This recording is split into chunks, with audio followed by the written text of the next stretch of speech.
So anyways, it's 7 o'clock and 10 a.m. in Shanghai. Yeah. Tanka. So what is Tanka? Tang is that Tang Dynasty? Ka means card. I think it's a poster. So welcome.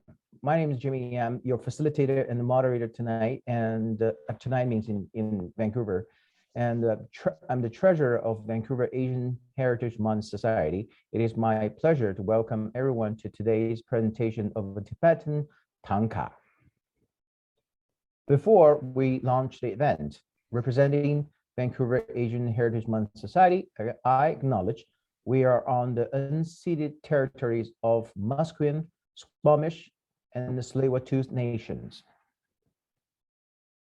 And next, we have the past president of Vancouver Asian Heritage Month, Mrs. Leticia Sanchez. Leticia is an experienced independent art exhibition producer, curator, gallery administrator, and also a teacher's trainer. And she led the language department of SICA in Mexico and has worked as the head of cultural experience and the founder of Arts and Exhibitions Committee at the Dr. Sun Yat-sen Classical Chinese Garden in Vancouver, where she helped lead and the operational reorganization of the museum. She joined the Vancouver Asian Heritage Month Society Board of Directors in 2015 and to 2021. And so, Leticia, and would you please to provide us an opening remarks? Thank you. Thank you so much. Can you hear me? Yes. Oh, thank you so much. Well, I'm joining from the unceded territories of the Coast Salish peoples, the Tsleil-Waututh nations, the Musqueam, and the Squamish. And it's a pleasure to be here. Thank you, Jimmy. I want to thank Dr. Avril Wang for being with us today from Shanghai. I know that it's night right now there, but it's a pleasure to have her here. And thank you, Jimmy, for all the work and all the wonderful events that you bring to Asian Heritage Month. I want to be brief to say that 26 years ago, the Vancouver Asian Heritage Month Society was founded with the idea of recognize, celebrate, and give voice to the many different Asian and Pan-Asian communities living in Metro Vancouver. With this spirit of commitment, VAMS organizes the Exploration Festival during Asian Heritage Month in May. And this is a way in which we foster understanding and appreciation of Asian art and Asian heritage and all the culture that brings us the years of history of Asian heritage. We also are a platform for hearing the voices and speaking for those underrepresented artists and producing events that will help understand more the Pan-Asians and the identities. And we also serve the big and different communities that merge and converge here in Metro Vancouver. So as you know, May is Asian Heritage Month, and we as connectors for the culture, we invite you to continue watching and checking on all the programming that we have prepared for you. And well, it's a pleasure. I am just so eager to hear this fantastic work on Tankas. And I just want to say that the little I know about Tankas is that they are very important and a high developed means of expression through which the entire Buddhist philosophy could be explained. The function of the Tankas are used in temples and monasteries and are held in altars to support Buddhist meditation and practice. So I'm so eager. Thank you, Dr. Avril Wang, and thank you, Jimmy, and let's get on it. Thank you so much. Thank you, Leticia. Thank you very much. So now let me introduce Dr. Avril Wang. Dr. Avril Wang received her literature doctor in Comparative World Literature from Shanghai Normal University. So Dr. Wang is currently a director of the Thangka Art Center of the Shanghai United Calligraphy and the Painting Institute, and the vice president of Hong Kong Tanka Art Research Association. Dr. Wang chairs Shanghai Tanlu Cultural Corporation Limited. So Dr. Avril Wang conducted her cross-disciplinary research under the tutelage of the leading authority in French literature, Professor Zheng Kelu, and Dr. Wang published the translations of Little Women and A Tale of Two Cities, and her new book about a study of the moral thoughts in Sartre novels is scheduled to be published in the United States in next year, 2023. So Dr. Wang is involved in many fields of Tanka and Tibetan culture research and the collection, and she is committed to promoting academic findings to the public. Dr. Wang has been invited to give lectures at the Taiwan Financial Summit Forum, the United Nations Conference on Religious Culture in Asia, Qinghai Province Museum, Shanghai Guanfu Museum, Yuantong Ancient Temple, Yihe Four Seasons, and the Shanghai Library. So now I'll hand the over to Dr. Avril Wang. But before that, if the audience has any questions or anyone has any questions, please use the Q&A or in the chat. Type your questions in Q&A area or in the chat. So thank you very much. I'll continue monitoring these questions. So Dr. Avril Wang, the floor is yours. 1 second. Okay, I'm not now You can share screen, yes. I have to share my screen. Can you see the sharing? Yes. Okay. Hi everyone. First of all, I would like to say it's a great honor to be here today and to make this little sharing with all of you.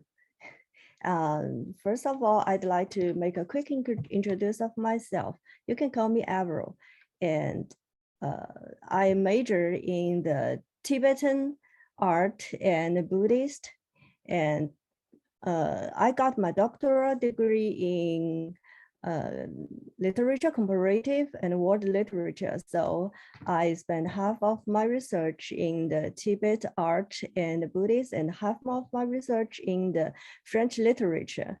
So it's a totally different area, but it gives me some different kind of view in my research. Yeah, today it's a great honor to be here, and maybe it's a great pleasure. It's a lot of pressure for me to give this speech totally in English. So maybe sometimes I will take a little bit seconds to make the sentence so front. So maybe I will need some help. Today, my speech will be in 3 parts. And the first part, I would like to share the spirit and the geographic of Tibet with all of you guys, because you know that Tibet, it's not a very far away place. It's the crossroads in the center. It's the connection. It will make a lot of connection with the pretty good civilizations nearby.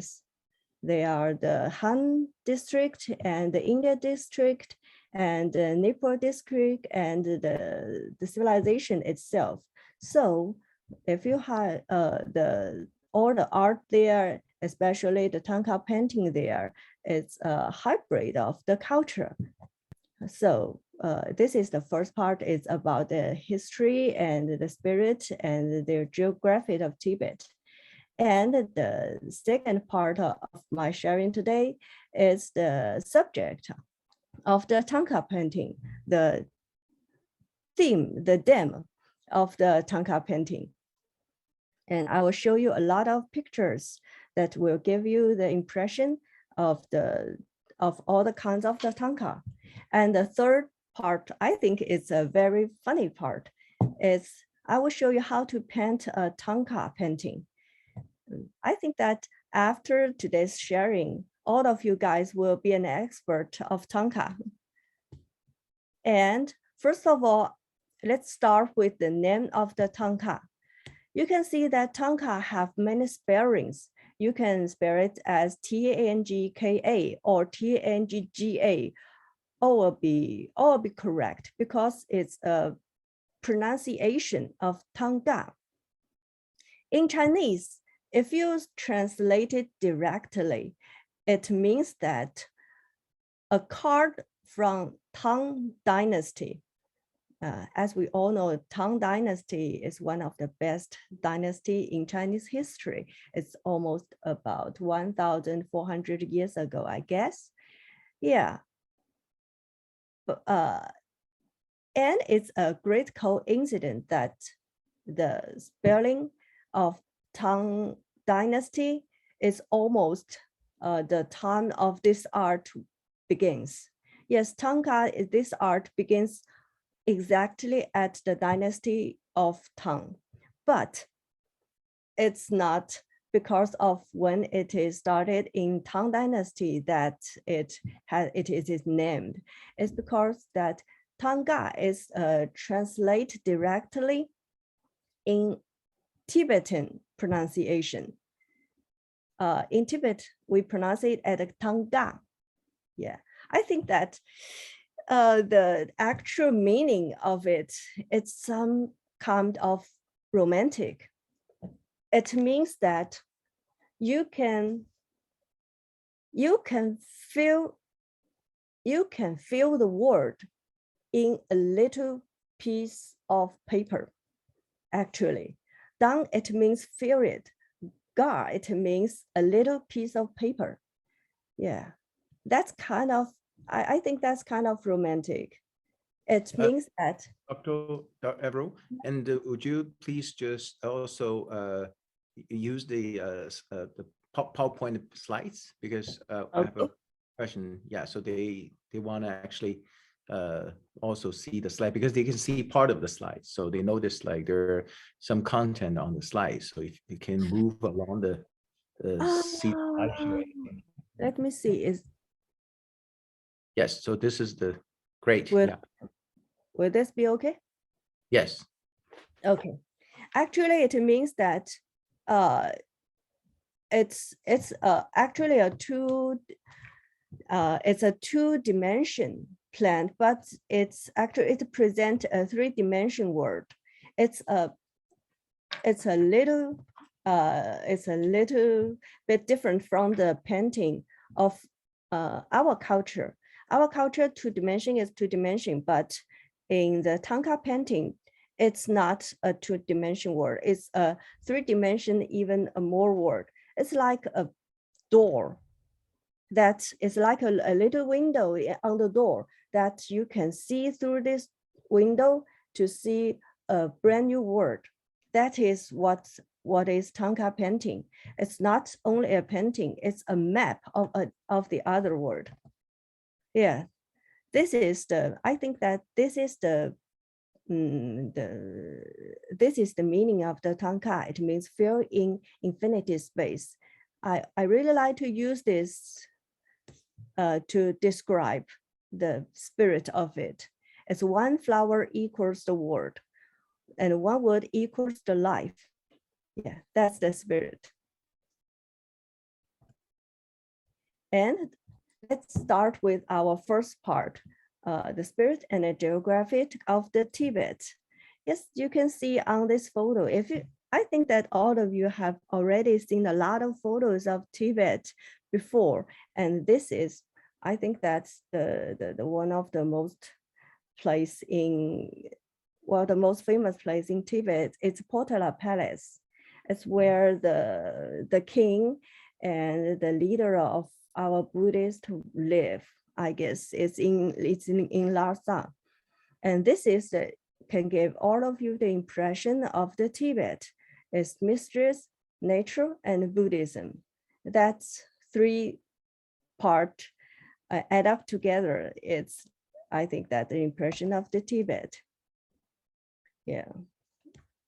Can you see it? Okay.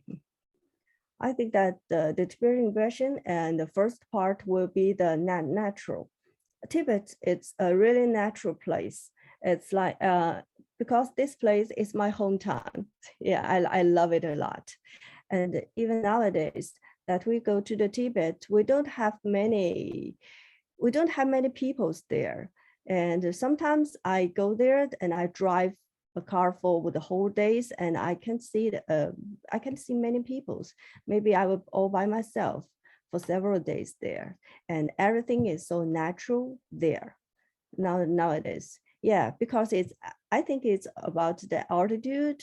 Is the average altitude is more than 4,000 meters there, and we have the highest peak in the world. And if you go there, maybe you can feel a little bit uncomfortable because of the altitude.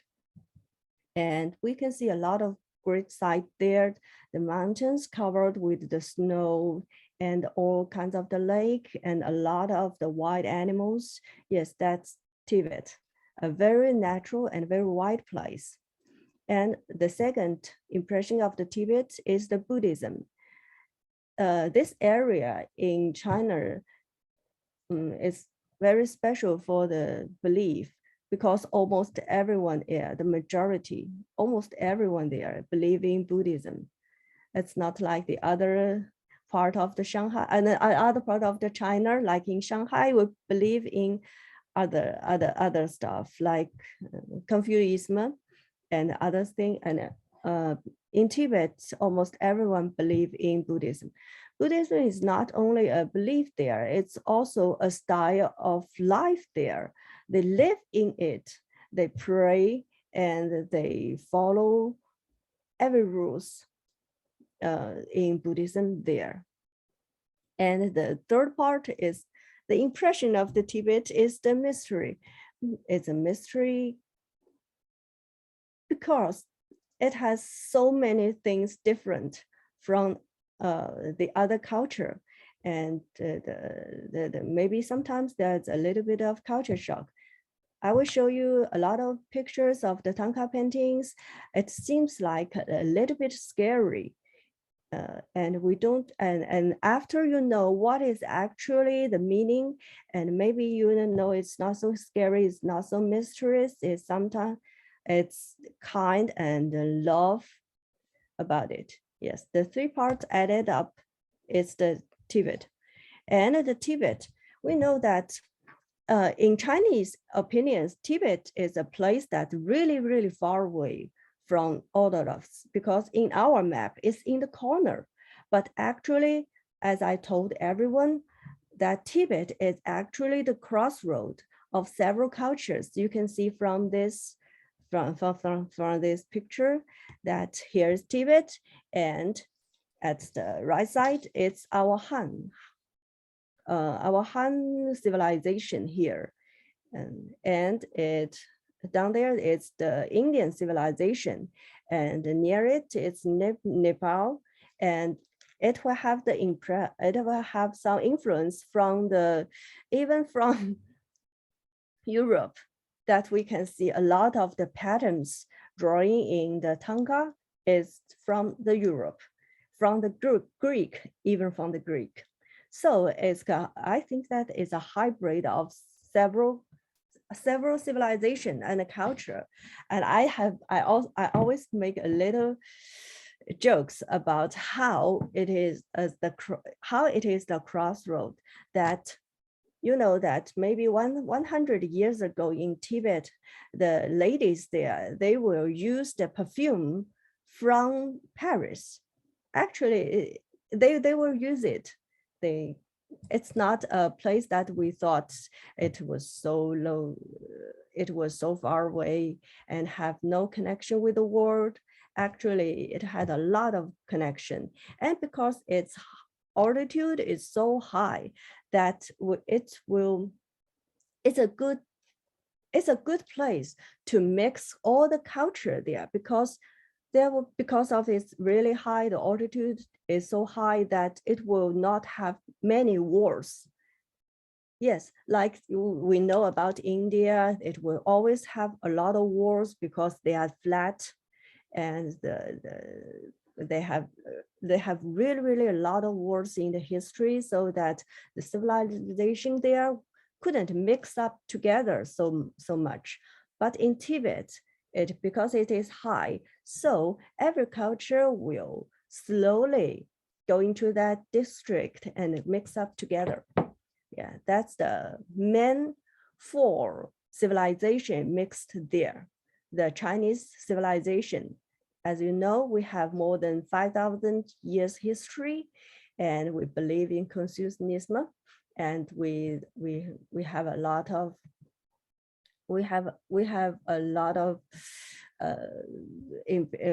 influence in the painting that go to the Tibet and the Nepal culture. As we all know, the Shakyamuni, he was born in Nepal, and this is I don't know whether you have been there, but I suggest that you can all go there and then have a little tour there, because it's a country really friendly and really happy. Everybody is so happy. And the Indian civilization had made a lot of influence because it has a lot of connection with the Tibetan people there. It has a lot of the great influence in the Tibet, and also the local Tibet civilization. It's the witchcraft, and we believe that every mountain, every lake have its own god, and that's mixed up in the Buddhism of the Indian. And now we can see that as I've told you, that the Tanka painting, it started when about 1,400 years ago in Tang Dynasty, and it had a little story how it started. But it's only a story. That we can see that a man sitting here, his name is Songzhan Ganbu. He was one of the greatest emperors in Tibet history, and he is the founder of the Buddhism belief in Tibetan. So everybody admires him as he is the real God.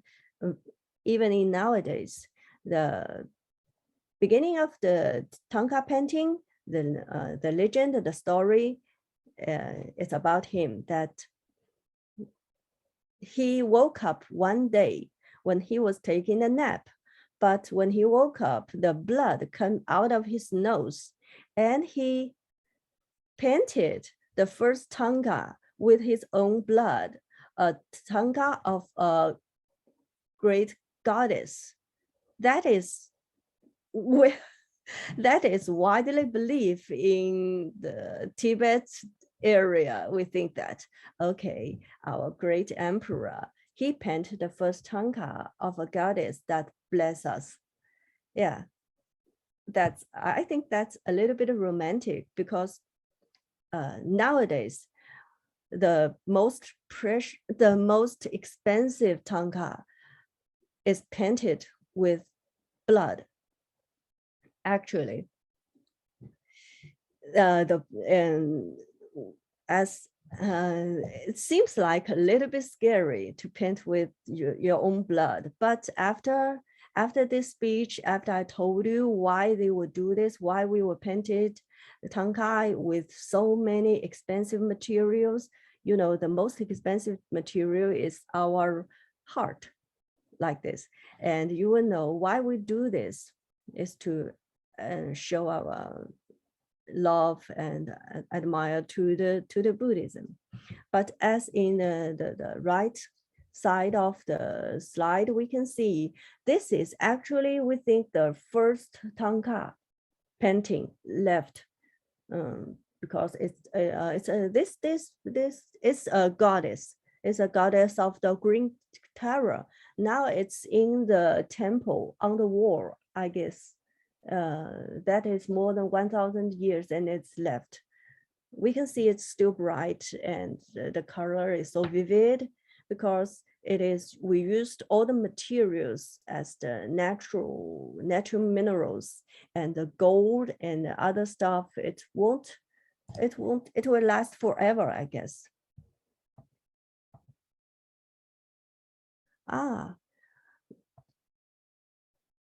Okay. But as we all know, as I have already said, that we have 4 main resources of the Tanka painting, and I will go through this part a little bit quick. I think that this is presented by Dr. Tutti. He's a very famous Italian doctor. He said that the original of Tanka painting is from India, and he gave a lot of the evidence to prove that. And you can see the picture here. It's a traditional Indian painting, and it would use the minerals to paint it. And you can see the painting is so delicate. And he thinks that this is one of the original of the Tanka painting. And this one present this theory presented by a local professor in Tibet University, Professor Gesang Yishi. Yes, he is a Tibetan. So he thinks that from his point of view, that the local Tibetan art is one of the main resource of the Tanka painting, and he gave his evidence. It's the Bon. Bon is a religion really local in Tibetan. Now it's mixed with the Buddhism, but if you don't know, you can see the monk of the Bon and the Buddhism, they looks really similar, but their theories kind of, they are different, but they seem so similar. Now they are mixed up together. He thinks that the Tibetan art, because that Tibetan art has its own history more than 3,000 years. Because it really has a long history of the cave painting and other stuff. He thinks that the religion Bon is the painting of the religion Bon is one of the resource. And we can see that the pictures here, they are not remained very properly, because I guess it has the history more than 1,600 years, and it is now in the temple in the Tibet. We can see that the color and the statue, they have a lot of connection with the Tanka today, I guess. And this theory is presented by Dr. Xie Jisheng. He's from Zhejiang University, and he is a really famous professor. And he thinks that the Han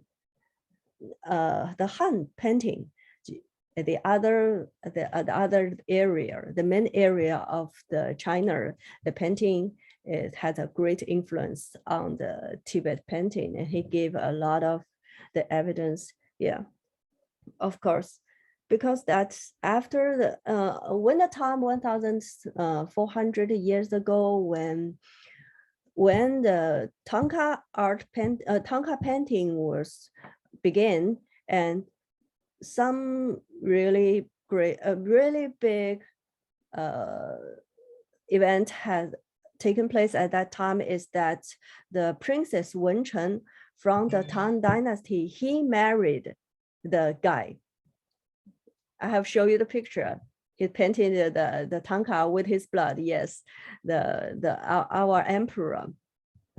She married there, and it take a lot of the Han the nationality of Han, the art and the other stuff to the Tibet, so that he thinks that from that time, the paint from the other part of the China has had great influence on that. I think that yes, of course, maybe because we know that they all have they are all correct. They are all correct because the painting there, the culture there in the Tibet, it's a hybrid. It's a mix up, and the culture from all the 4 districts, they mix up together and then they create this painting. We can see it's the India, the Kashmir, and the other country, the Tibetan, the Han painting, they all added up together. As we can see, the picture, the Tanka picture I present here is a great example for this mix and match. It is painted by a very famous monk, whose name is Loban Kong. We can see that this is a picture of the Kuan Yin, but we can see all kinds of the art on this. It has we can see that maybe the statue, it's dancing like the India, and we can see all the delicate little statue. It has the influence of the Han, and all the patterns here. We can see the patterns here. It has this kind of the pattern. It is called 卷草纹. It means that rolling grass. It's like a rolling grass. This is the traditional Greek pattern. In this is the original he painted nowadays, but this there's an original one in the Tibetan museum. We can see it's from Yuan Dynasty about 1,000 years ago. So that we can see it's a very hybrid culture, kind of the painting. Okay, we can go on to the second part, the subject, the theme of this kind of painting. Yeah, I think that all of you have already seen a lot of pictures of the Tanka painting before. And maybe if you talk about the Tanka painting, you've got an image of a Bodhisattva or Buddha in the middle of the painting. Yes, the majority of this painting is about the Buddhist, but actually the subject of the Tanka painting is really a lot.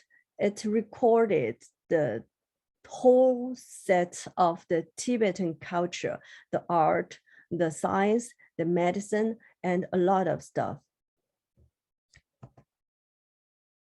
Yeah, because in Tibet, if the temple is not only a place to study Buddhism and raise the monk there, it's the center of a district. Actually, it's not only a temple, it's also a university, a school, and a hospital, and a museum, and a lot of things. It's a center of one area that, you know, that in the past, the majority of the Tibetan people, they don't know how to read or how to write, and all the civilization is the center is in the temple. So that Tanka, this art, it is heritage by the monk, and they use it not only to paint for the Buddhism, and it's also a tool to record a lot of things like literature, like the medicine, and like the famous historical figures, and a lot of stuff. I can show you. Yes, the Dam of Tanka religion. We have the Mandala, Buddha history, and Buddhism and Bodhisattva. a lot of dakini, and a lot of goan. And the other non-religion, we have the legend, and we have the calendar, we have the medicine, and we have a lot of stuff. Everything is recorded in the Tanka painting.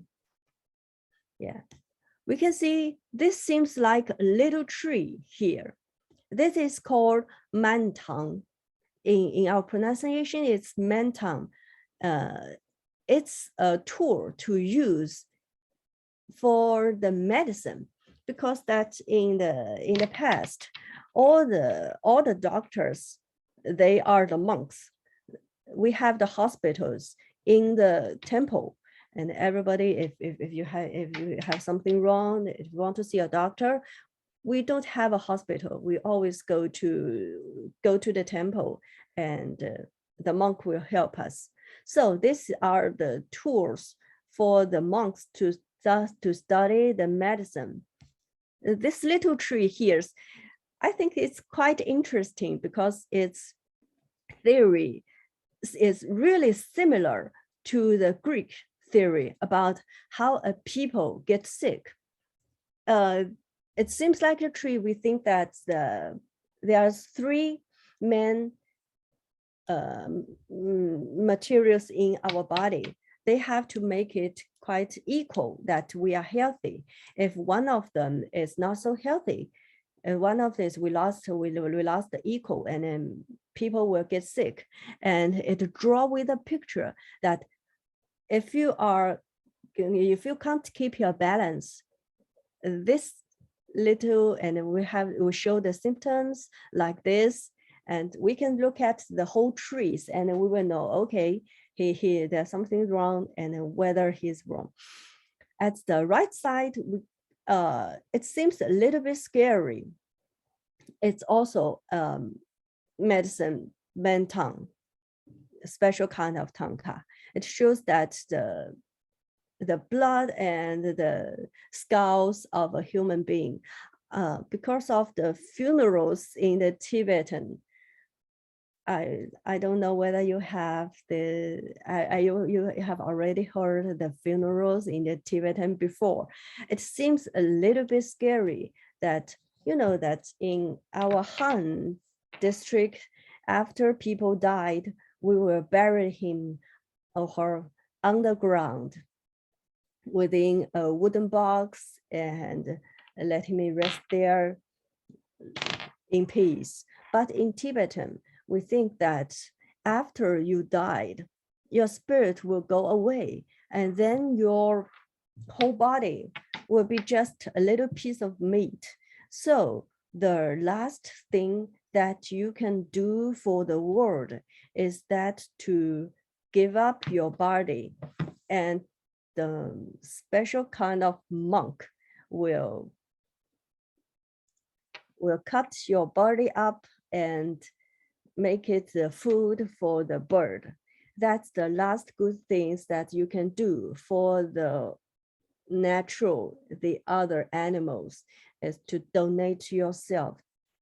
It seems like a little cruel, but actually it's something, I think it's really loved.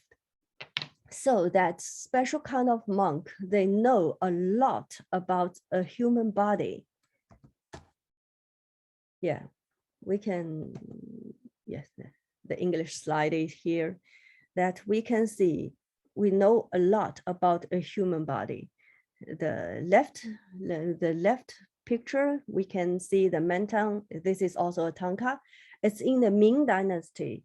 It's about more than 400 years ago. It's how a baby grows inside a mother, from the first day that it is pregnant to the last day that it came out to the world. Actually, it's almost 100% correct as our medicine as we know today. This is quite beautiful. And on the right side, you can see it's a human vessel. how the brain goes through a human body. It's also a main tongue. I think that this is quite different from the culture in the Han district, that the Buddhism district, their culture always face the death. They always make the discussion about the death. They are not afraid of death and are not afraid of the human body. And I go there today, and when they have the funerals and when they lost one of their family's members, they are, of course, they will be really sad and really upset, but they have hope, and they always face the death. They think that death is not the end. It's the beginning of another life. It's not from, it's a culture very different. It's a culture really positive, really positive. You can see that everyone there is, they are so happy. It's not like us. We don't talk about the death so often. I think that the Buddhism, and you can see from all this kind of Tanka, it makes this kind of the difference. Yeah, this is the Tanka about the astronomy. They have observed the sun and the moon and the weather change and the other things, and added it up with the calendar theories of the Han district and ancient and India district, and they have their own astronomical system that they have all painted. They have all painted in the Tanka, because that the monk in the Tibetan area is not like the monk from all the other parts of the world, because for example, in our Han district, the monk, you don't have to be an artist, or you don't have to be a doctor, or you don't have to be the other, you don't have to be like you are good at this and good at that. You can you can only read the Buddhism, that will be okay. But in the Tibetan area, every monk, they should have another skill. If you don't have another skill, you are not qualified. So they will know a lot of stuff. They know how to painting, and they know the astronomy, and they are really good at the literature. They can make a lot of poems. I think that it's a little bit difficult to be a monk there. And you can see that the idea there is quite different from the others part in China. So that's the art in the Tibetan art. They have something really, really special. They are delicate, and they are the main theme. The main subject will always about the Buddhism, and everything we use is expensive. This is I think that the three main it's about the three part added up together. It's the Tibetan art. We can see that a monk here, he is making a mandala. This is a present of the Tibetan art, I guess. It used the precious sand. We crushed all kinds of the minerals, and we make a great pattern with this sand. It is quite delicate, and it's about Buddhism, and it's very expensive, and it is equal to the Tanka. Yes, this three main characteristic of the Tibetan art is that the first, One is that Buddhism has a tradition of offering the expensive material to the Buddha and the Bodhisattva. As I have already told you that the story from the beginning that our emperor painted the first Tanka with his own blood. Yes, that's a great sample for that. We use the expensive materials for the Buddha. This is the traditional. We think that even nowadays, we think that if you want to show your respect to the Buddha, and you have to give the most expensive materials to the Buddha. As we know, we use the gold and the rubies and the pearls and all kinds of the precious things to make the statue and make the bowls that we use in front of the statues. This is what we do to show our respect, even in nowadays. And in Tibet, for a person, how to show your most expensive material is your time and I think that's your personal life. You have to dedicate yourself to the Buddha, so that for Buddhist, that we believe in the Buddhist, that we will spend a lot of time every day to pray for the Buddha. And if we do this on the painting, that we have dedicate a lot of time in the painting. And the third part of showing you how to paint a Tanka, you will know how dedicate and how much time we have to do to create a Tanka painting. And this is added to be a great Tanka painting. As now I will show you a lot of the Tanka painting, actual Tanka paintings about. It will give you a lot of impression. The first part is the Buddhism. As an example, not so correct. Buddhism is like the head of your company, that he is the head, that we all dedicate to him. This is the painting that hanging up now in my exhibition. That is a painting of Shakyamuni. This is painted by the famous monk Loben Kom, and he has spent over 9 years for him, that he has spent it on painting this Tanka.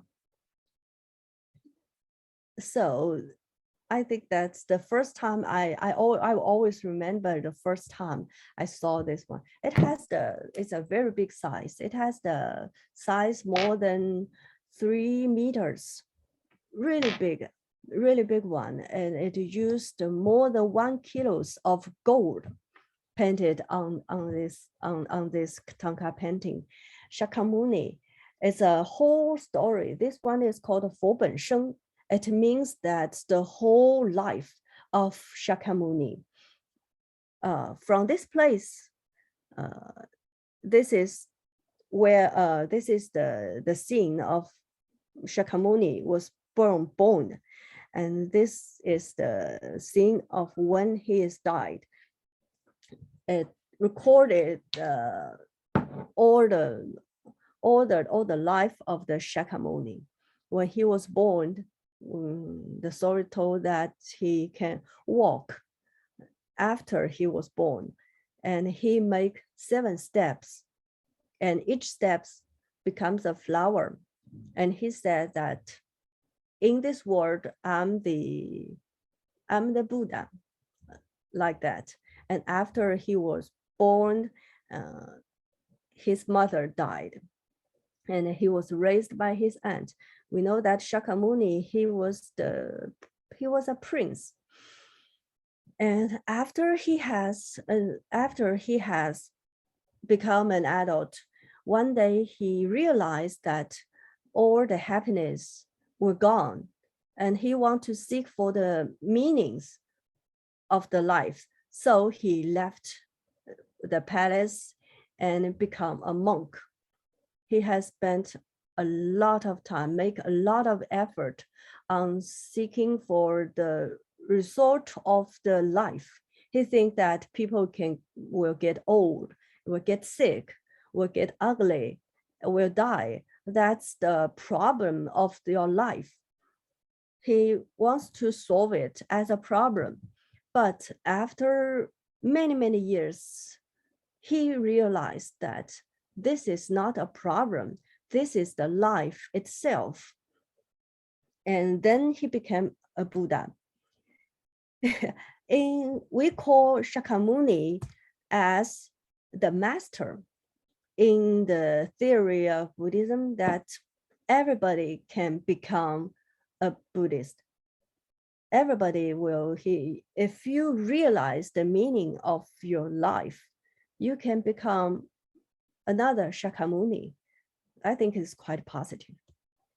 Maybe in the future, if I have the chance, I would really like to show you the original painting of this one, of this painting of this full version. It's quite impression.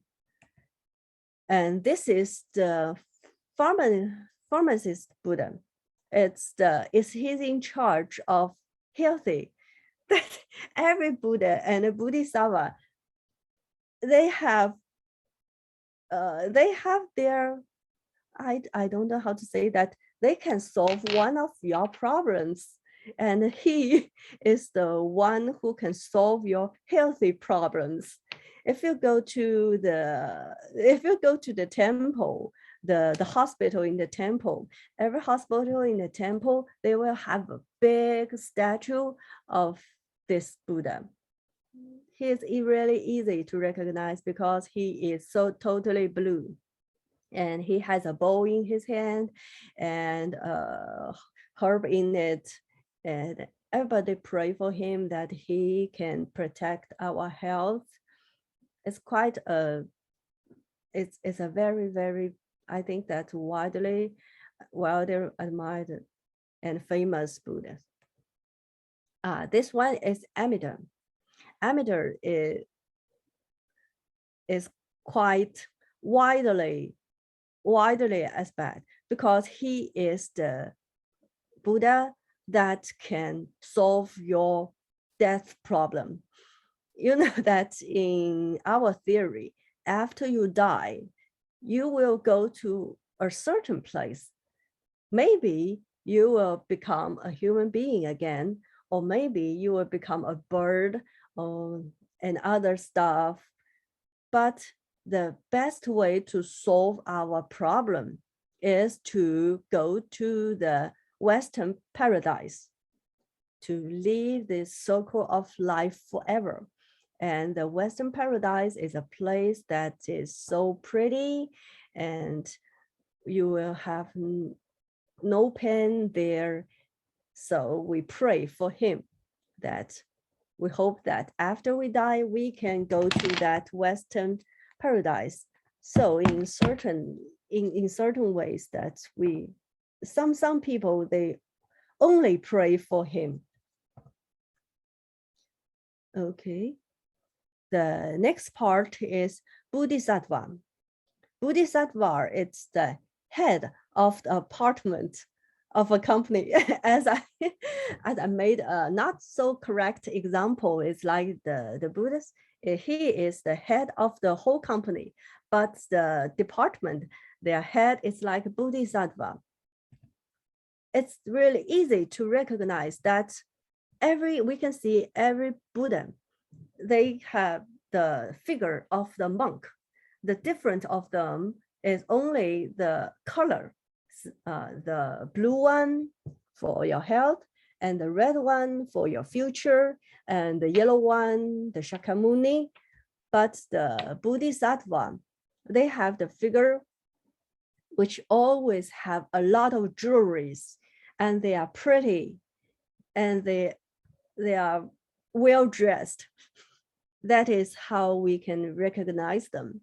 And they are every Buddha have several Bodhisattva with him. And this one is the most famous one. It is called Guanyin Bodhisattva. It has a lot of different figures.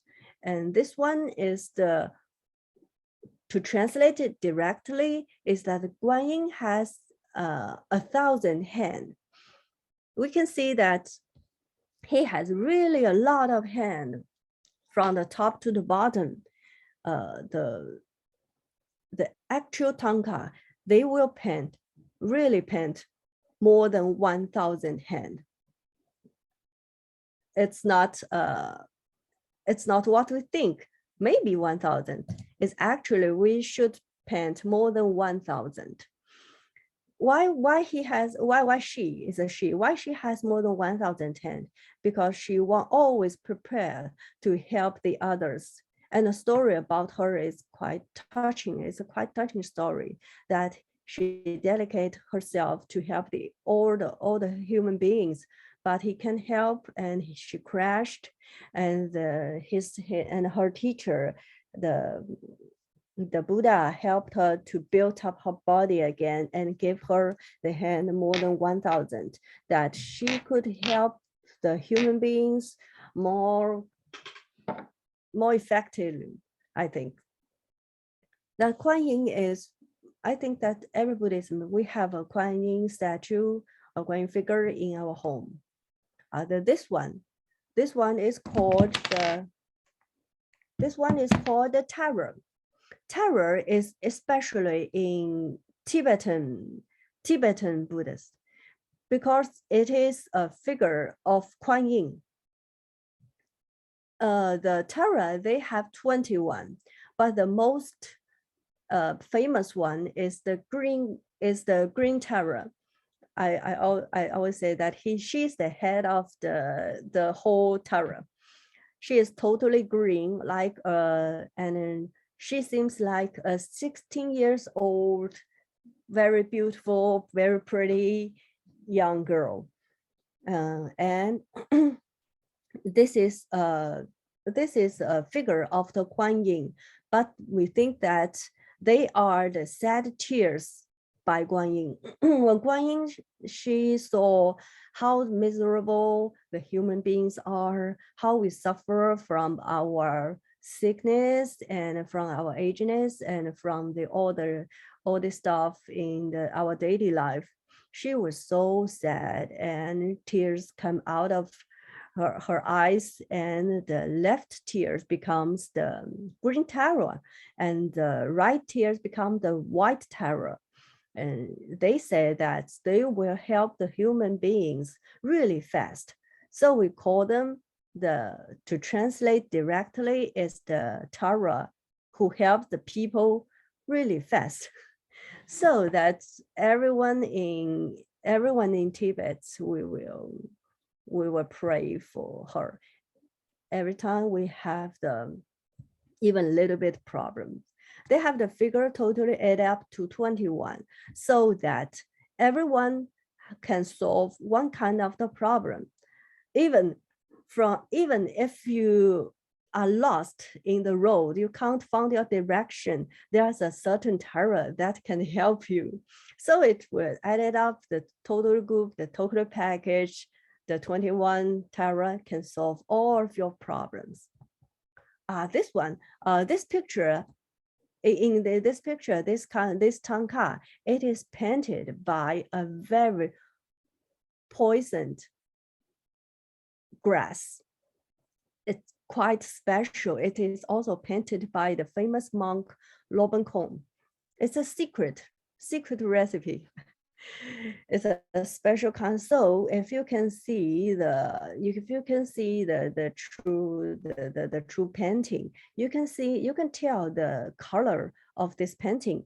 It's quite different from the other green because it's very poisoned. So I always make a joke. You can only look at it, but you can't lick it if you don't want to go to the hospital. Okay, this one is the god of wealth. in our theory, we have a lot of god of health, and each god will help a certain kind of people. We can pray for different kind of the god of health by the situation you are. Some help the rich and the powerful people, like the red one, and some help the extremely poor people, like if you are in really, really big problems and you lost all your money, and you can pray for him. That's the black one. And if somebody, he is not only broke and he has the serious healthy problem, and then he can pray for the white one. So they have different job description, I guess. But the one here, we can see he is the one who only protect the monk.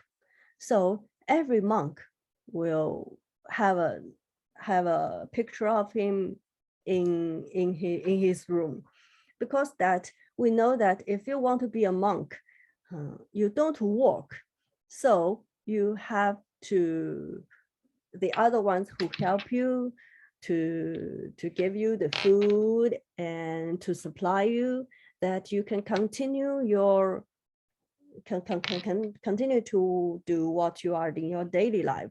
So that it is quite important for all the monks to have the food and the supplies. So they have to pray for this kind of the monk, kind of the god. And the picture we can see here, it is painted by the coral in the sea. So this one is quite expensive.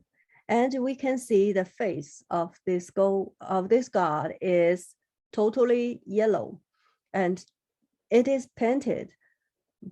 Also, this one is painted by the monk Lobenkon. He is the master of, he's my master.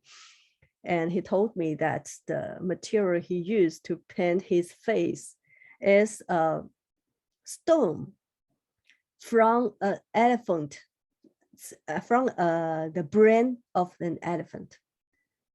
So this color is quite expensive and unique. He only got a little bit, and he painted, he mixed it up with the gold and painted the face of this god. And this one is Jinggang Sado, Vajrasattva. He is the one that we pray is to, how to say that, is to pray for clear our sin. In the Buddhism, we believe that everyone, we have a lot of karma on us, because we know that it's a cycle of life, and we died and we live, and died and we live, so that everyone, we have a lot of the sins on us. And even in your life, this life, you have done a lot of bad things. Sometimes you don't even know you have done a lot of bad things. So that we have to, if you want to be a really good person and you want to go to the Western paradise, you have to clear your sins by praying to this God every day. So that's the basic stuff we do every day. At least once we have to pray for him. This is a him, it's not a her. he is really easy to recognize that he is like the gesture, like the dancing. He is quite important for us. We have to play a really, really long song, singing this song for him. And this is Dharma protector. Maybe how to say that? As I said, the head of the company, the head of your department, and the head of your group. They might be the head of your group. They solve the problems so quickly, and we don't mess up with them. They will, if you do something wrong, and the Bodhisattva, they will not be so mad at you.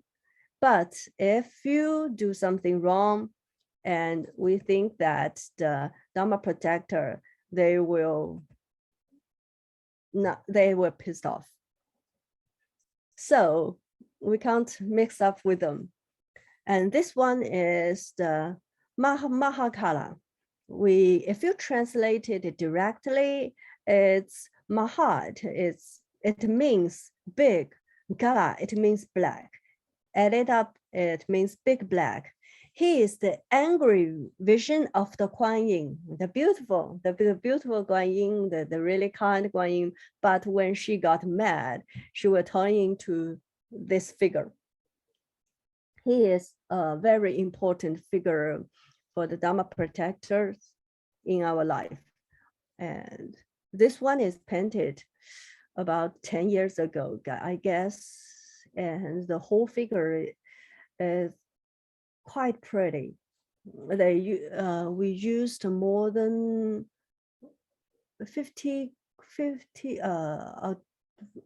500 grams of gold on this whole picture. This is only a part, the main figures, but the actual one is really big. And this one is called Yamatala. Yamatala, he is the angry figure of another Bodhisattva, the Wenshu, the Bodhisattva to protect your wisdom. Now, when he gets angry, he will become the Yamatala. Yamatala, it means big and powerful. He is the master of death. Why this Bodhisattva become angry like this? Because he will, at that time, he tried to be the master of the death and become this figure. You can see in his hand, he was holding a bowl, and the bowl is filled with blood. You can see the pretty blood here. And this bowl is made by the skull of the human being. It means the death. So conquer the death is the main meaning of this Yamatala. It's not meaning that you will live forever and never dies. It only means that you can conquer the fear of your death and be a good person and search for a very good next life. This is what I really like, is the Dakini. Dakini, if you translate it directly, it's the person walking in the air. Actually, Dakini, it's the unique figure only in Tibetan Buddhism. It's not only a figure in the imagination, it's also, there are several women in real life that we call Dakini, the female who has great powers and very pretty. We call her Dakinis. This is quite unique in our Buddhism figure. Because some of you maybe have read the stories of Shakyamuni and know that maybe he thought that the woman is not equal to the men's in some levels. He said that if the woman become a monk, and then the Buddhists will end up 500 years earlier. But in the Tibetan culture, the man and the woman, they are totally equal. This is a very, very interesting topic in Tibet. Even sometimes the women, we admire the power of the women. We think that the women is the symbol of the wisdom. And in the Buddhism, we have created the Dakini figure. They are the master of the wisdom, and they can become the connection of the real life to the Bodhisattva. And they will make the actual connection between this. And from this figure, we can know that we admire the power of the ladies in that district. And this one is, to translate it directly, this is the master of the funeral. As I have told you, in their culture, after everyone dies, they don't have a certain place to bury them. Or the families will carry the body to a certain kind of the temple, and the monk there, they will cut up the bodies and feed them to the birds. So everybody becomes in the circle of life. I eat, when I'm alive, I eat the other animals so that I can survive. But after I died, my body will equally become the food for the other animals, like the birds and the other stuff. So that we think that this is a certain ways. So we have this figure, the master of the funerals. We think that if you can see through all of this, you will have no fears in death. You will have no fears in your daily life. You know that death is only a new beginning of the journey. And this figure, the master of the funerals, they are a couple. Actually, they are a couple, a man and a female, and they are dancing. We think that the death is not something that is so scary. Death is something that we have to face it every day, because it's in our saying that we never know whether tomorrow or the death will come the first. So that what we do every day is to prepare for our death. Maybe it will come tomorrow, maybe it will come 60 years or after. It equals to me. I have to prepare, I have to face it every day. So I have to be a good person every day. So that if you don't know this and look at this Tanka painting, this is a painting that is about 300 years ago, and it's now in the Tibet Museum, I guess. If you don't know the story and look at it, it seems a little bit scary, but if you know it, you know that this is the admirer of your life, and you have to heritage your life every day. Okay, this one is it's a very difficult part to explain it. It's the mandala. Mandala, maybe this figure is the first Tanka painting you have seen. because it's quite easy for the painter. It's quite easy to paint, and it's quite easy to recognize. I say that you see the round and the square, and the round with square, square with round. That's a mandala. Yeah, it's very easy to paint.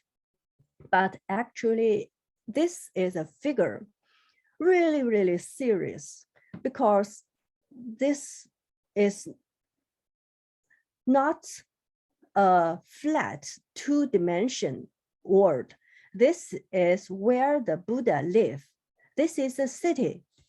The other round, we can see this is the fire, and the other stuff like to protect the place, that nobody will enter it easily. And the square here, this is the house where the Buddha lived. So this is not a picture, this is a map. We look from the upper place, this is a map where he lives. So that Tanka is the painting, and we have the figure, actual figure made by gold or the jewelries. It's a 3D. You can see, if you see that, you will know the meaning of the mandala. And this one is that it's not easy to paint. We can see that there's colors there in here, but we don't paint as we like. And we don't paint it correctly unless you have a master of monk who give you the permission to know where to paint and which color to paint. This is totally a secret, a very big secret. It's not like an art creation. It's something that in our traditional, some mandala can't show to the person who hasn't get the permission from their monk master to learn this Buddha. So it's something really serious. This one is something I really like.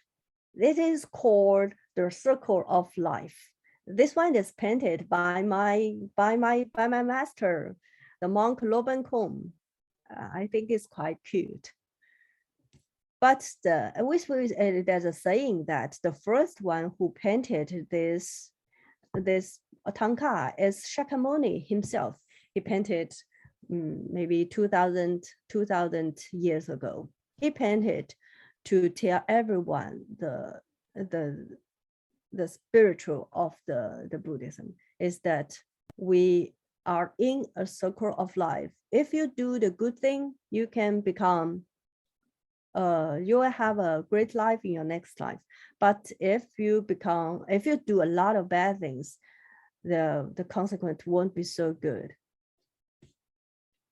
As in the sense, we can see that there's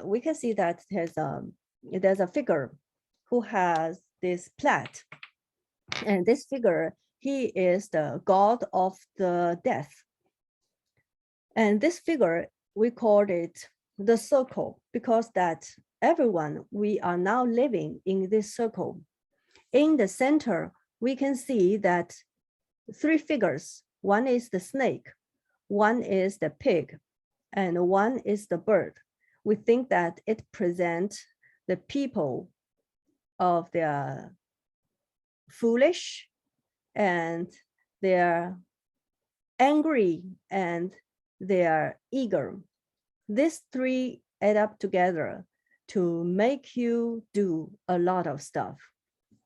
You can make a lot of bad stuff because of your greedy, because you're foolish. You can do a lot of bad stuff. But if you can become the master, then you can do a lot of good stuff by how you treat it every day. And then you can see that if you treat it correctly, it will have the good influence on you or the bad influence on you. And after this life, it will decide where you go. It's not like in the Christian culture that after you died, you will go to see the God and you will live in the paradise happily ever after. But in our Buddhism is that you will always doing this in this kind of circle. There are three good places that you can go. It's not that only three good ways. In our Buddhism culture, we think that we have countless space. There are so many space, but we can divide them into 6 parts. But in each part, there are countless space.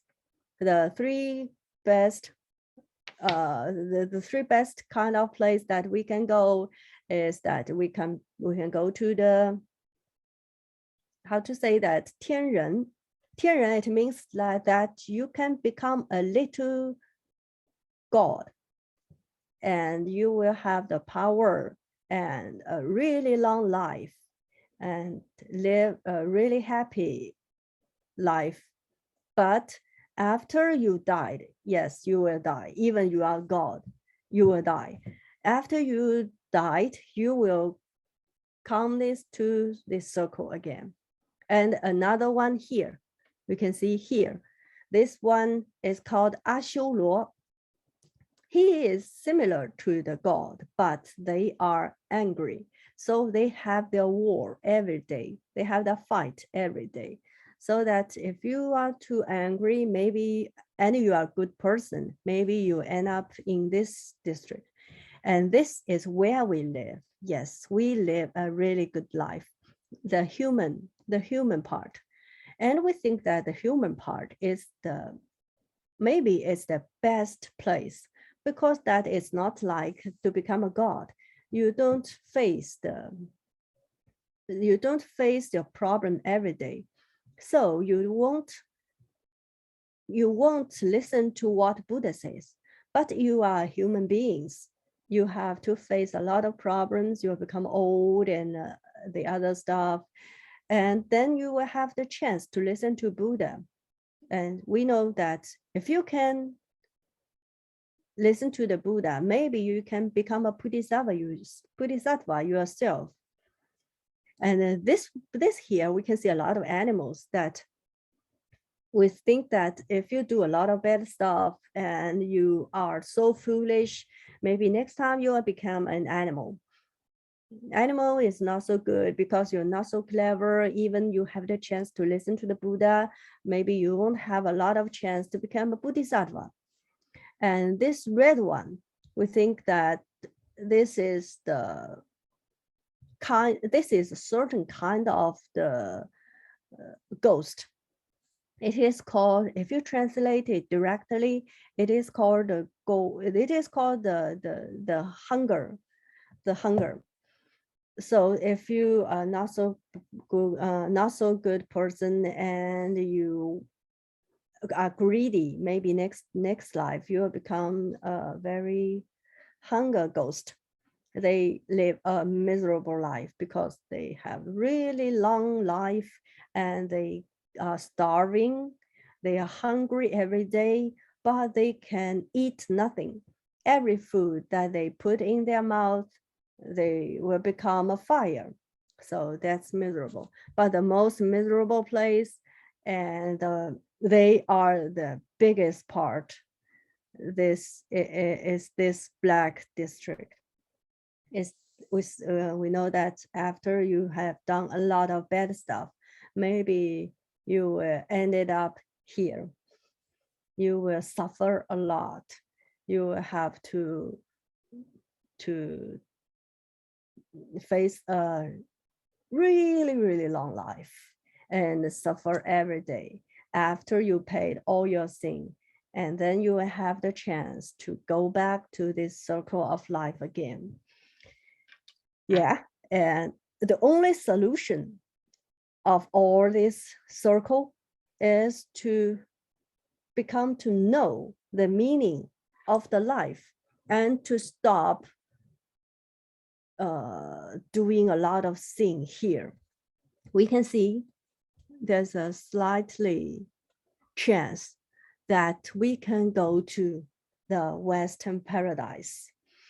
So you know that how important that Buddha is, that he can rescue us from the circle of life. So after I have told you what this painting of Tanka is painted for, you will know the meaning, why people painted Tanka. Because that, as I've told you, in the past, almost everyone, they don't read and they don't know how to read. They are not educated. So it is really difficult to tell them this kind of the theory correctly. By the word, it's impossible to tell them. But by painting, if you paint it, everyone will know. Everyone can see it directly, and everyone will know this theory. This is why people started to paint Tanka. It's not only for decoration of the temple or the decoration. This is for the theory telling and for people who know what Buddhists told you. This is the why we started to paint Tanka.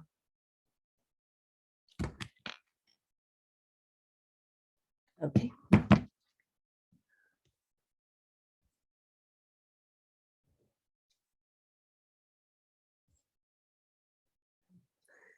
Okay. I'm looking for the canvas and why Tanka consider. Oh, wait for a while. Okay, I can now I can show you the now I can show you some now I can show you some pictures about Tanka. Maybe you have already seen the picture of the Tanka painting. Most of it is painted with the brush, but there are several materials of the Tanka painting, which is not so popular, not so well seen, but it is, but it's actually in the temple we use it. From the left side, you can see this is a Tanka of a goddess who has 8 hands. If you see it, you will think that it seems like not so delicate because it's embroidered. This is made in Han district and give it as a present to the big temple and to the big monk in the history. So actually it is quite expensive. I have seen it myself. So that the Tanka, the most expensive Tanka in the world is a Tanka of this material. It is in the Ming Dynasty, and it was given to the temple by the king at that time. And this one in the middle, this is painted by one of my best friends, who is a very famous painter. This is the Pro Tanka. You can see the statue. This is the Kuan Yin, who has 4. If you translate it directly, it's the Kuan Yin who has 4 arms. And the rest of it is painted. You can see the background. They are so pretty because they painted it. But the main figure, it is made by Little Pro. The first time I saw it, it was amazing.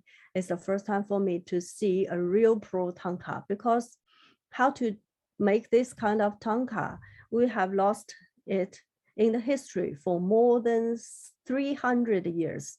And now some expert they have recreate this technique. It is so pretty. He used a very, very small probe and to stick it, and then it will become this figure. Very pretty. And here we can see at the right, it seems like they are the color stick together. Actually, it is. This is how we make the very big Tanka.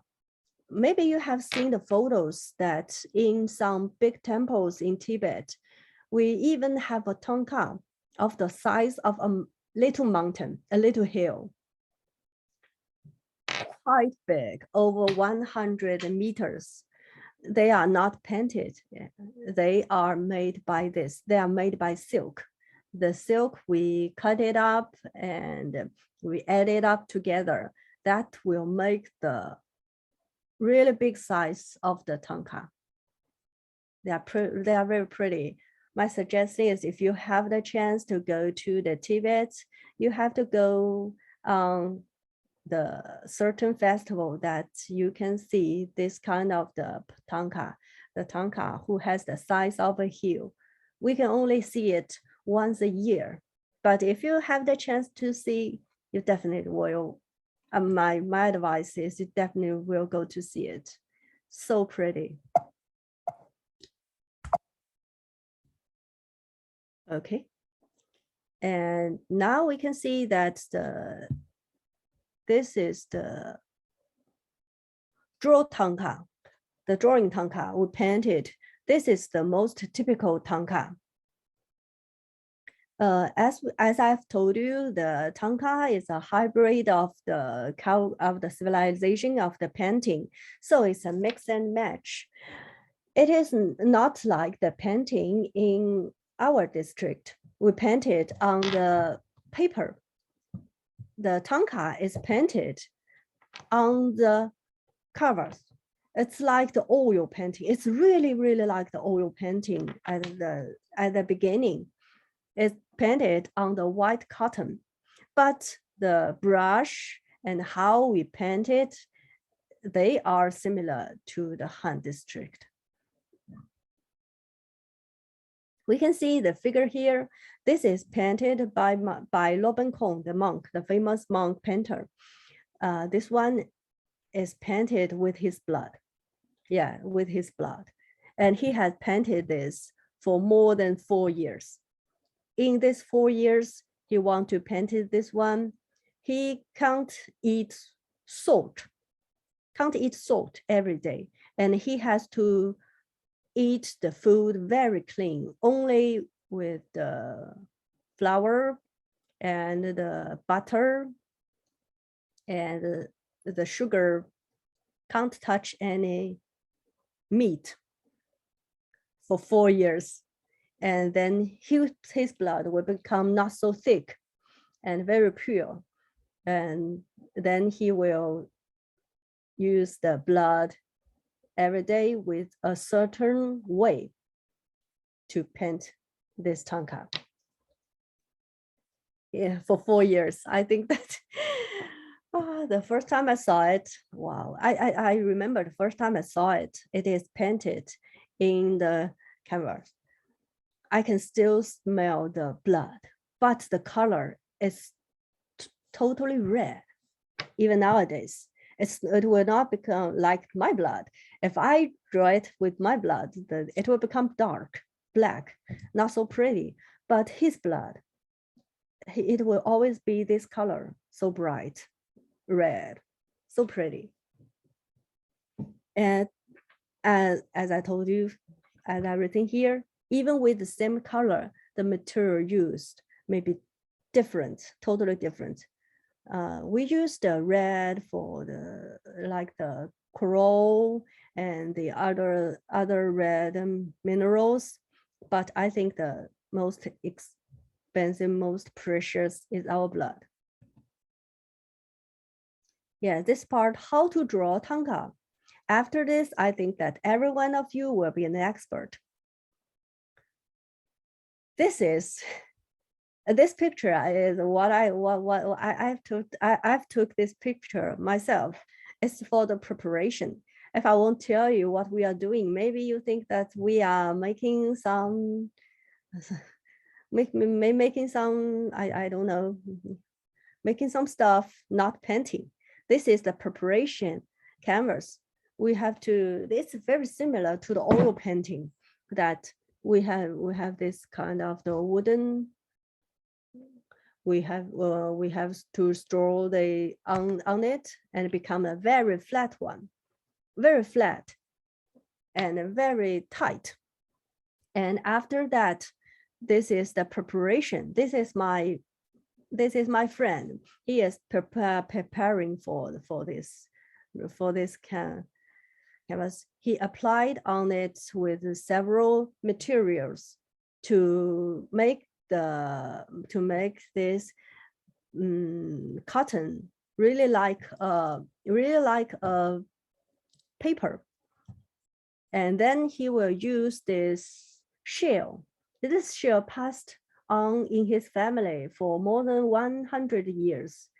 And he used this shell to make it smooth and then he can draw it correctly. On the other, we can see the other picture. It seems like some kind of the garbage or little stones, but this is the most precious heritage in his family. They are minerals. Some minerals that is not easy to see, not easy to find nowadays.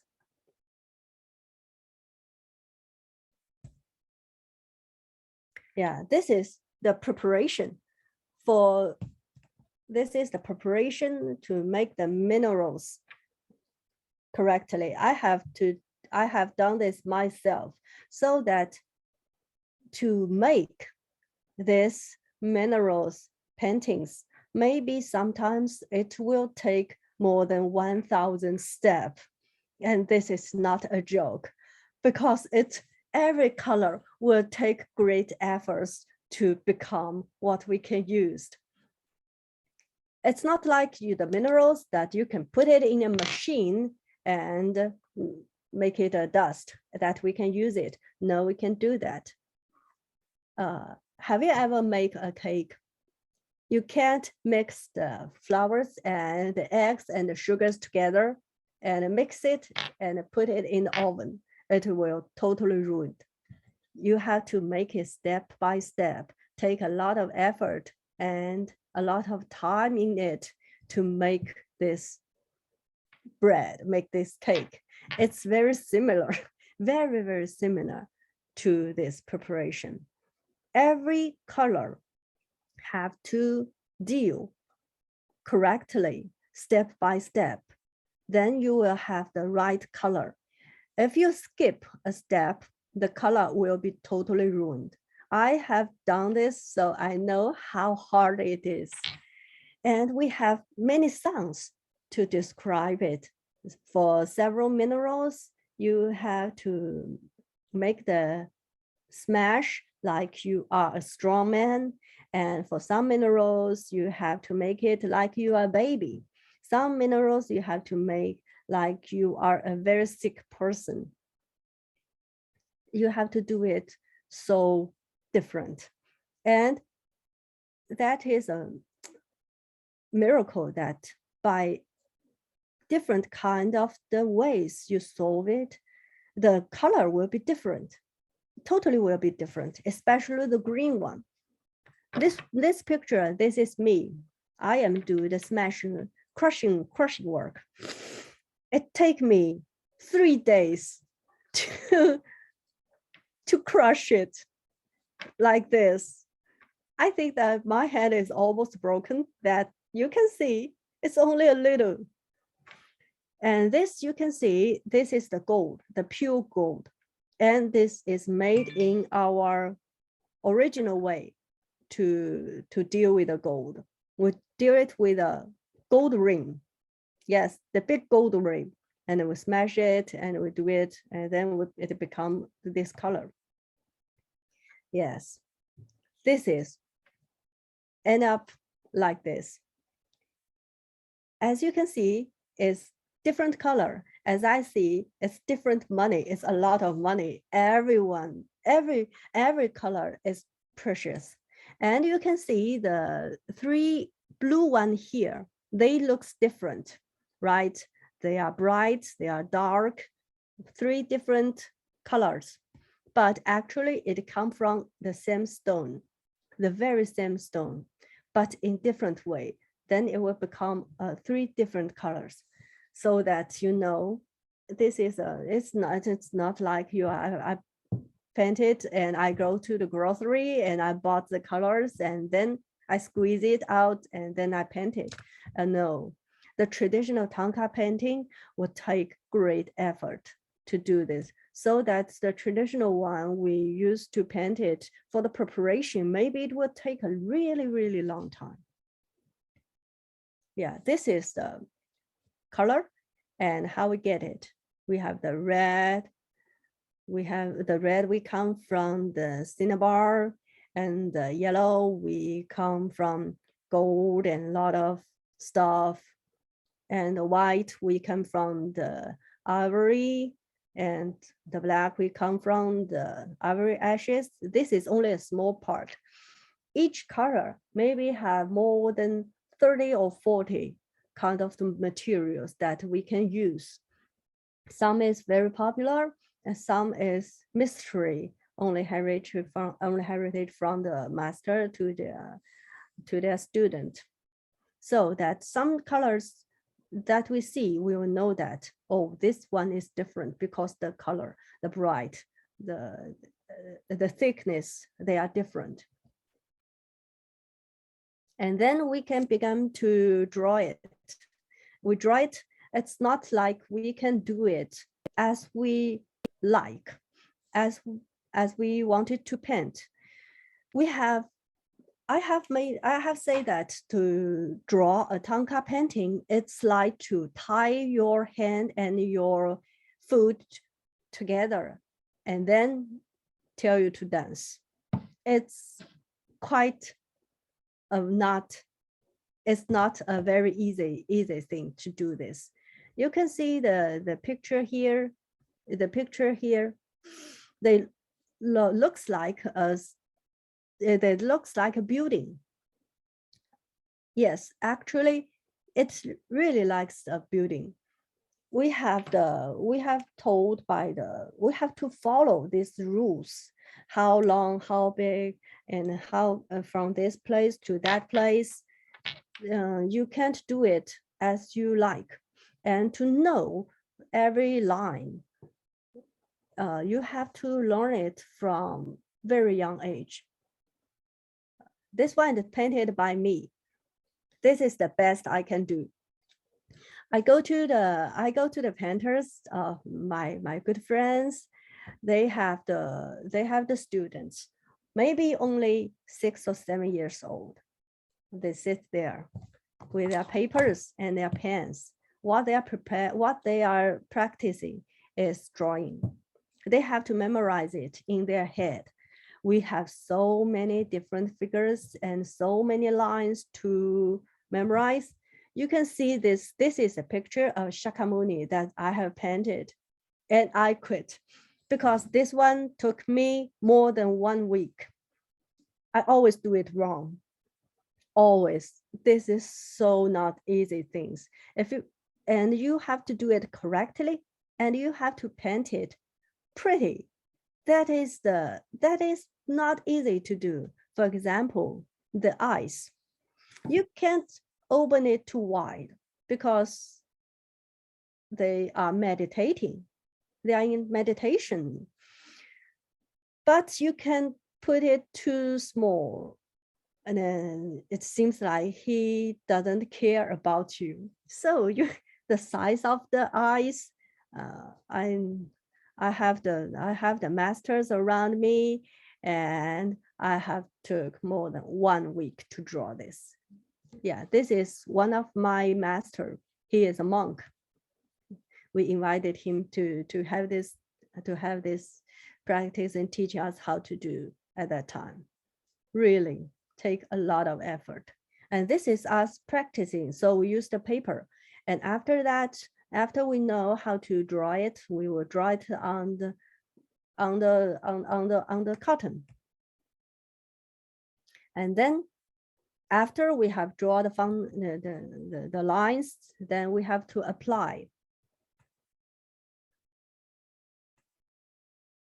the colors. Yeah, we have to fill the colors.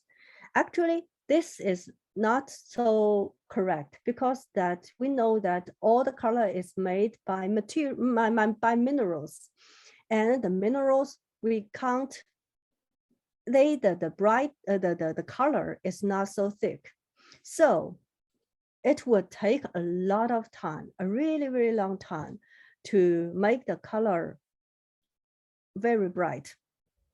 I go to the university in Shanghai, who has the student, they study how to paint Tanka there. And what I really like to do is sit there and watching them painting.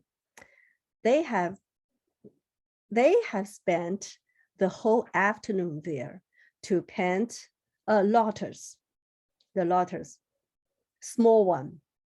I think the whole afternoon passed. The color only get a little bit darker. It's not so.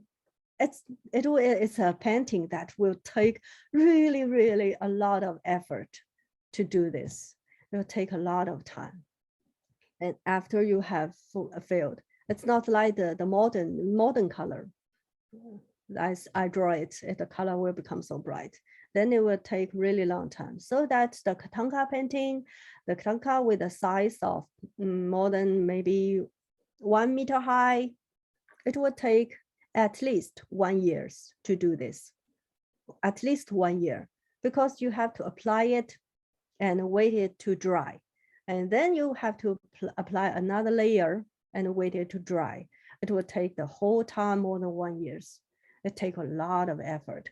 And the effort is not only on the time that you have draw on this picture. It's actually an art that will sacrifice your life. Actually, it's not a metaphor. It's actually you have to sacrifice. As I've told you, all the color is made by minerals, and you can see many minerals, they have poison. They are not good for health. But our color, every color, we have to apply it on our tongue. It's a tradition and it's necessary. If we don't apply it on our tongue, we can't draw the color correctly. If I do it on the plate, the color won't be right. It needs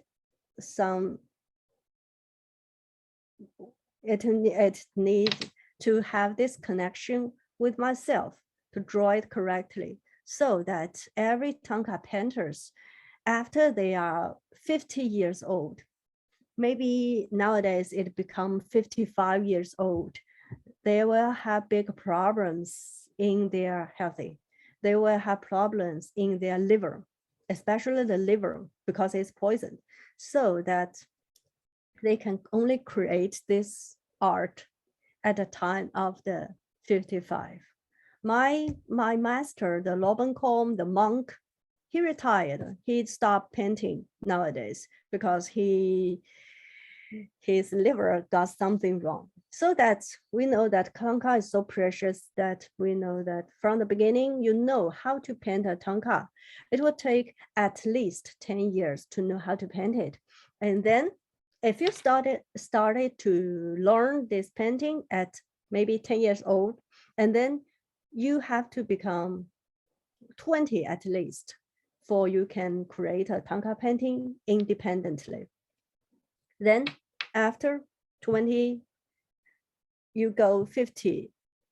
Oh, so you have only 35 years to create this painting. And then you know that it will take a lot of time and effort, so that every big Tanka painting will take more than 8 months, 1 year, or even 2 years, like that. The life of the Buddha, it will take 9 years. So that for a great painter, they don't have a really long time in this. Yeah, okay, the after you have the color flowing, it's the draw the lines, it's the draw the lines of the gold.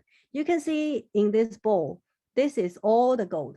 You have to turn the bowl and look for the thickness, the very good place to apply this gold and make the lines on the, make the lines. I can do this. It's really need a lot of the effort. And this is the close-up of a Tanka painting that you can see the lines is so small. This is an animal that you can see. It is applied the lines step by step. Only this place, maybe it will take more than 1 month to draw this place. It takes a lot of efforts to do this. And you can see this is a very delicate place, that this is the gold. This is all the gold. And this is, it will take really a long time because the gold one, the gold line, you can't correct it. You can only done it once. If you have the problems, you can solve it. It's not like the other problems that you can cover it up. Okay, I think that time is up. Oh, no, thank you very much. So, wow, it's very comprehensive and actually a lecture about Tanka and what they are and how you actually, or experts, how they make it. So we have like 2 questions then from Letitia. So the first question is, before the questions, I actually in the chat, and I also typed some of the, I elaborated on a few points that in English. So then we go back to the questions. So the open questions are, could you explain why Tanka or the Tanka paintings are considered roadmaps to enlightenment?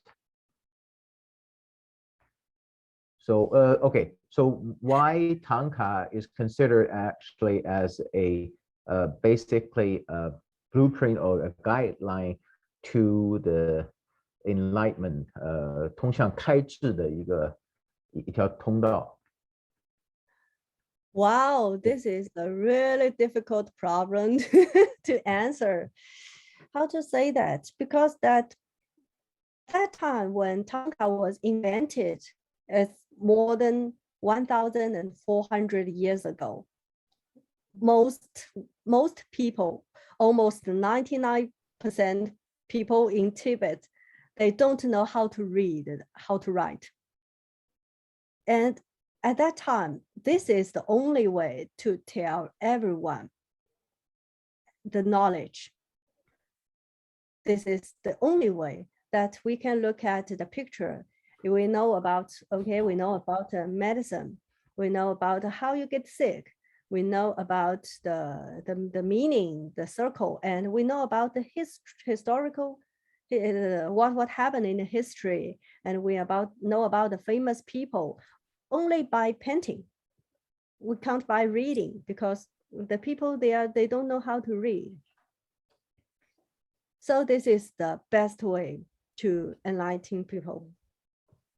Okay, so and also for Letitia and I actually during the preparation of this event, and I spoke briefly with Dr. Avril Wang as well. So actually we touched upon that, but not that specific question, but however we did. That is the meaning of Tanka is actually to fill in the infinite space. So that is a space to another world. So therefore you fulfill it as much information as possible. And but however, each Tanka is not limited to religious practice, but also for health, for medicine, for other purposes as well. So therefore, it is used for meditation, right? And so therefore, I think that I'm just offering a kind of my conversation with Dr. Avril Wang about these. It's a different approach from a different actually angle, but somehow I think I want to share with you, Letitia, that is, I think it's just some information, tons of information, all the information there for you to not only to just look, but actually to think about it, to digest, and then to reflect. So it uses for that purpose, for reflection. So therefore, I think that's a roadmap and which guides me to the eventual kind of enlightenment. So that's my humble kind of understanding, not even the interpretation. And the second question is, what is the difference between Tanka and Mandala?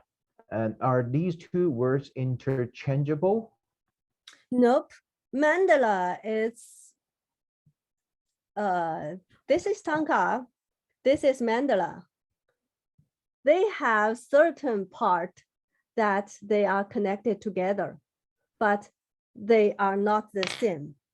Tanka, we can paint one of the subject is mandala, and the mandala can present in many ways, and one of them is Tanka, and the other will be statue, the sand, and even by fire.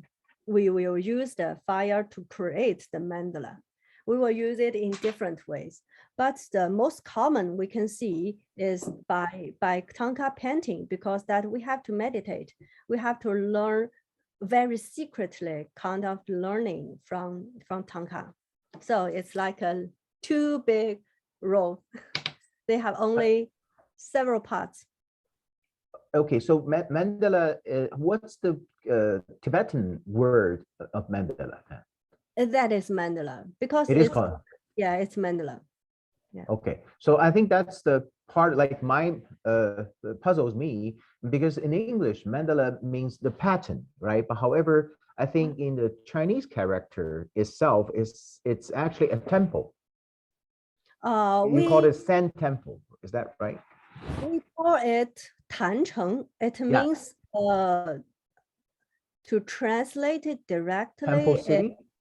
Temple city. Yeah, it's temple city. Yeah. Yeah. So the mandala is actually the temple city. So therefore, yes. Okay. We say it we say it in temple city to, it's a translation for the meaning, but nowadays we use it the mandala for the pronunciation. It's the same thing. Yeah, that is true, because when I first see the sand mandala from not even from a museum, but from TV shows, actually it does only tell me the two-dimensional like pattern. But however, that is not two-dimensional, as you explained, right? So it's actually three-dimensional. So it's actually has hierarchy and it has structure. So that makes all the sense. Yes, and it's the mandala is from the top to look down of a big city. It's actually a big city. If you go to the Buddha Palace today, you can see the very big three-dimension mandala there. The actual mandala. Potala city, Potala city, Potala Palace. Palace. Yeah, Potala Palace. You can see it. It's really big. It's really big. It has a size filling the room. Okay. Yeah.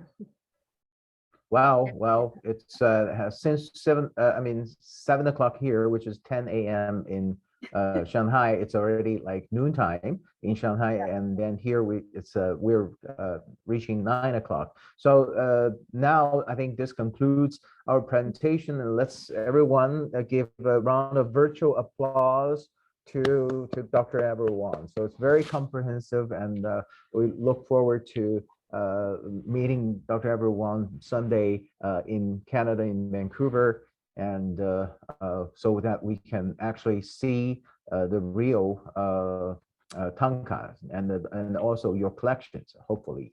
Yeah, hopefully.